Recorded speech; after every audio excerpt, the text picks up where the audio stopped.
Now, let me just move on to one other issue that has just occurred, and that is that there's an organization. It's called the Black Conservative Fund, and it's a national organization, Black Conservatives, and they just released an audio, and the audio is of Don Cravens, who is Mayor Landrieu's current chief of staff, and the audio basically says that, and apparently Cravens was, let me interrupt myself and say that apparently Cravens was talking to a group of African Americans, and apparently I just got an email about it, and that's why I'm sort of fumbling with this right now. But apparently what he said was that we need Mayor Landrieu to finish the work without mentioning his name, President Obama, and we need her to finish the work of President Obama, and that if elected, she would, be there 97% of the time, probably in mockery, but still somewhat of an admission. And so this is from the Black Conservative Fund, and now making this statement. Probably this information was out there for a little while, although it's probably more of a recent vintage. And I'm just wondering, is this statement, it's an audio statement, how inflammatory is this? Well, it certainly reinforces Congressman Cassidy's message that Mary Landrieu supports the president 97% of the time. I mean, what better acknowledgement of that? There's not much better acknowledgement than her chief of staff saying that.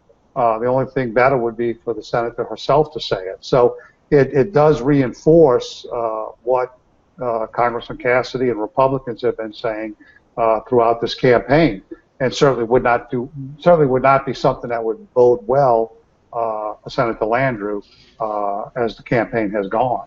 Now, the email I received said that that basically that she was lying, that she's been trying to say that she hasn't voted with Obama 97% in the Conservative Union survey. That's what they've been using. That I don't recall her ever saying, "Hey, I never voted I never voted 97% of the time, or I didn't vote 97% of the time." What she said was that on various issues that she thought were important, she did not support the president.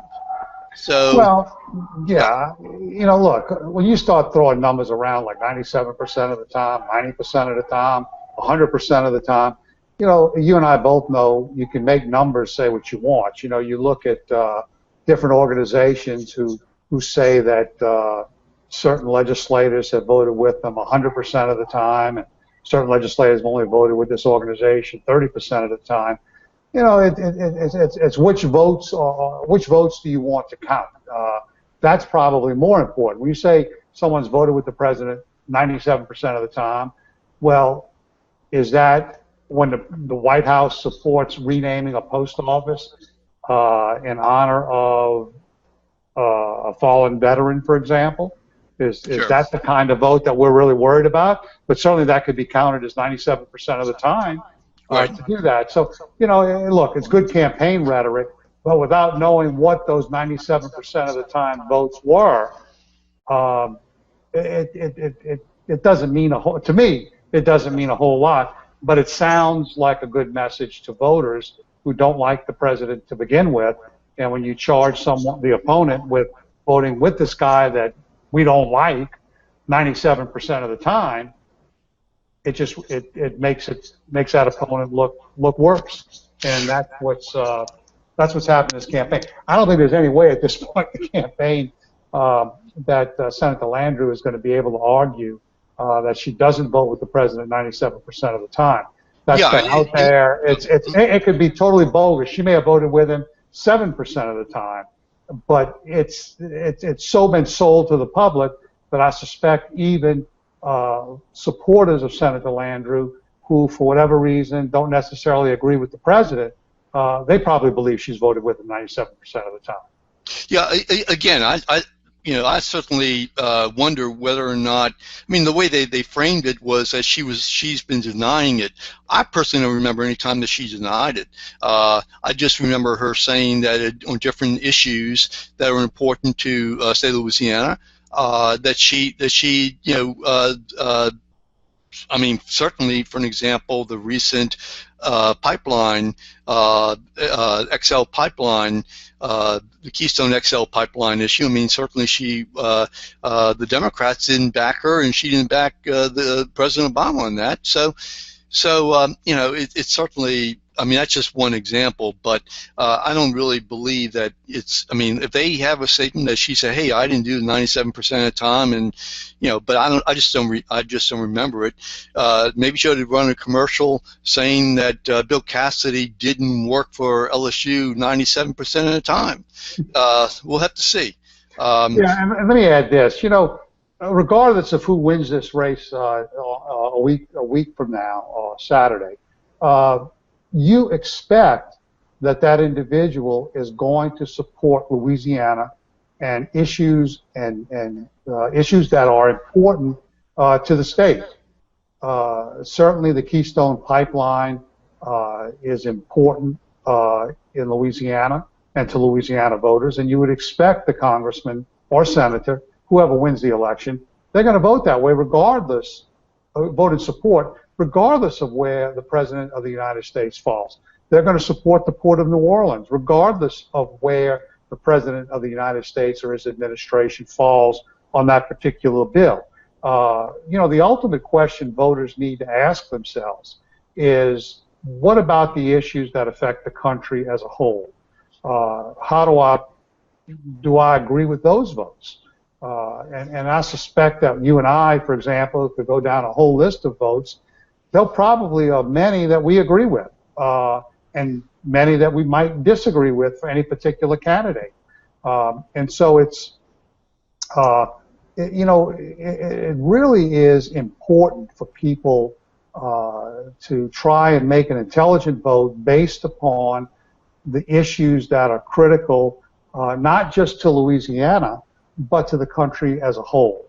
And I suspect that at this race we're able to focus more on individual votes rather than votes based on a broad brush, that we would have a much better election being conducted here than anywhere else in the country, because we would have discussed those individual votes, not just voting for or against Obamacare, but what other votes, what Supreme Court justice, what appellate court judges, what other issues, immigration, for example.